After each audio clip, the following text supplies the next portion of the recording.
Third place is enough for Tarozzi. He'll want to win it, obviously. And he comes around his teammate now. Rochas, there's no reaction.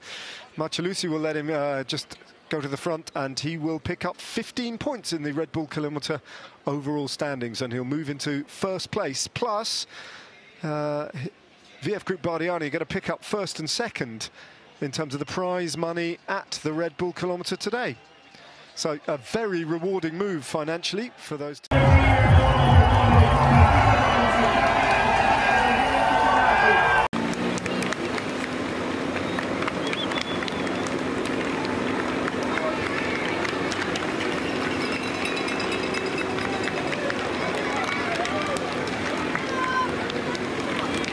Nico Denz's best days by far on a bicycle belong in this race. He's done it before on two separate occasions, different parcours as well, a lot hillier sometimes, and he has come to the line with a group that he has outfoxed and out-sprinted. But here, part of a big breakaway that got away, 37 riders initially, a whittling down process. He left it late, and when 8 riders got up the road, he had to react. He shot across to the front of the race and then picked the perfect moments with better bike handling skills to leave them all for dead. And in an instant, it was done. He really didn't have to think too much before committing 17 kilometers out in the knowledge that behind him, with the strength that he's showing, he would scatter them to the winds. Confusion behind, dedication at the front, and Nico Denz comes to Italy and does it again. A hat-trick of victories for the popular German. Red Bull-BORA-hansgrohe salvaged something from the Giro, and Denz does it again. Al Giro 2025 trionfa Cesano Maderno per Red Bull-BORA-hansgrohe, Nico Denz! L'applauso, l'ovazione da parte del pubblico. Giro d'Italia per White Emirates, Isaac Del Toro e si colora. And that comes at a real cost. You know, these people are human beings, and that goes some way to explaining the emotion from Nico Denz. Yeah, especially, you know, being able to recalibrate yourself in order to go on a hunt for a stage victory after you know for roughly 2-3 months that you're going to be at the Giro d'Italia as a domestic for a possible winner. You know, find your leader, Primož Roglič, on the ground, off the race, and you need to just switch yourself after, you know, all the efforts you've done and thinking like, okay, I spent a lot of time away from home, I spent a lot of energy and also mental energy to do this. I might go out and hunt for a stage, and it's not an obvious switch, you know, and this is something normal nowadays to spend a lot of time away from home, but once again, remember this to the public at home is something, because it takes a lot to be able to compete at a high level.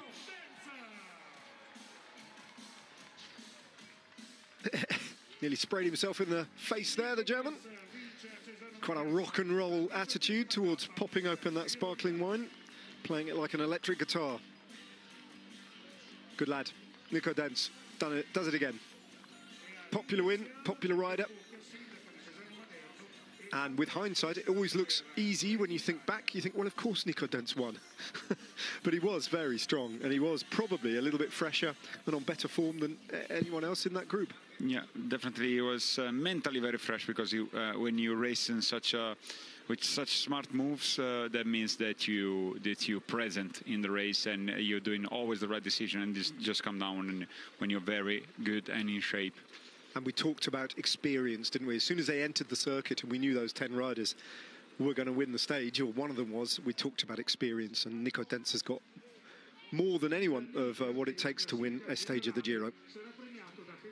Here we are with the Maglia Rosa. Today was a rest day of some sort for the Mexican Isaac Del Toro. Just 144 kilometers, all ridden at a very moderate tempo. He's basically detrained today. He'll probably go out on the bike for a bit. Yeah, the most straightforward day, actually, of the entire Giro d'Italia so far. It's certainly the spell in which, the prolonged spell now, 11 days, by my calculations, of the Maglia Rosa. And the easiest one he's had so far. So he's had one very chastening, humbling, difficult day, one outstanding day yesterday, and then a day just to get through and take stock and think about what happens next. But UAE Team Emirates have suffered a setback today, and it is potentially quite a significant one. Juan Ayuso has had to abandon the race, and that could yet have a negative impact on Isaac Del Toro's chances. Or not. Or not. Because, you know, we cannot underestimate what's the importance of a harmony also off the bike for a team. And this, obviously, we cannot know how was the situation within the team after the race, you know, at the table, at dinner. So if he was a plus or a minus, the loss of Juan Ayuso will find out tomorrow. Yeah, that sort of thing. We have to wait, don't we, 10 years until they write their autobiographies. Then we find out what really went on. No, we will care.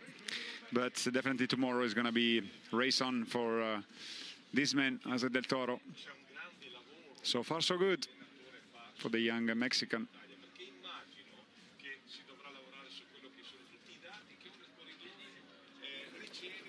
Well, we don't really need to be reminded, but just for the completion of everything, that is the top 10 in the general classification, which has not changed at all today.